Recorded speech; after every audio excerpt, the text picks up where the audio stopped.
Kasunod ng nangyaring panunugad umano ni Annabel Rama sa showbiz writer na si Chito Alcid sa burol ni Comedy King Dolphy, humingi na ng tawad ng talent manager sa magkakapatid na Quezon.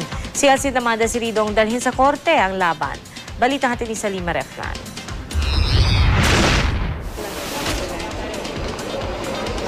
Matapos ang umano'y panunugod ni Annabel Rama sa showbiz writer na si Chito Alcid sa burol ni Mang Dolphy nitong Biyernes, nagbalik siya sa lamay.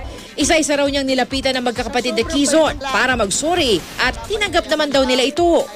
Masayang-masaya ako kasi si Eric, sinamahan pa niya ako kay Paring Dolphy. Nag-sorry ako kay Paring Dolphy sa nangyari. Pero di pa rin siya natatapos sa pagbira kay Alcid na umano'y naunang nagpasari. Di rin daw totoong tinutukan niya ng kutsilyo si Alcid. Nabigla ako, nakalimutan ko na nasa kainan pala kami. Yung hahampasin sana niya ako ng iPad niya, naghanap na ako ng mahawakan ko, kung kutsilyo, kung ano. Nahawakan ko yung baston. Hinala ni Rama, ang kaaway niyang si Amalia Fuentes ang may pagkanaumano ng gulo. Kasi si Chito, dala ni Amalia yun eh. Parang pakawalang aso, para sugurin ako. Pareho naman itong tinanggi ni na Fuentes at Alcid. Annabel Rama does not need any provocation. And besides, she is not worthy for me to plan this. Kawawa naman ang mga tao pinagbibintangan niya. Hindi nga namin alam na magkakasama-sama kami nung araw na yon.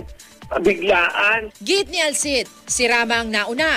At bago pa ang gulo nitong Biyernes, matagal na rin daw siyang sinisiraan ng talent manager. Kabilang na ang tweet na nanghalay umano siya ng janitor.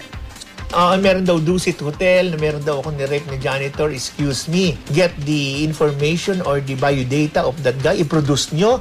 Di raw masabi ni Alcid kung bukas siya na makipag-ayos kay Rama, lalo na't may nakabinbin pang demanda si Rama laban sa kanya. Doon kami dinimanda sa Cebu, di magkita tayo doon.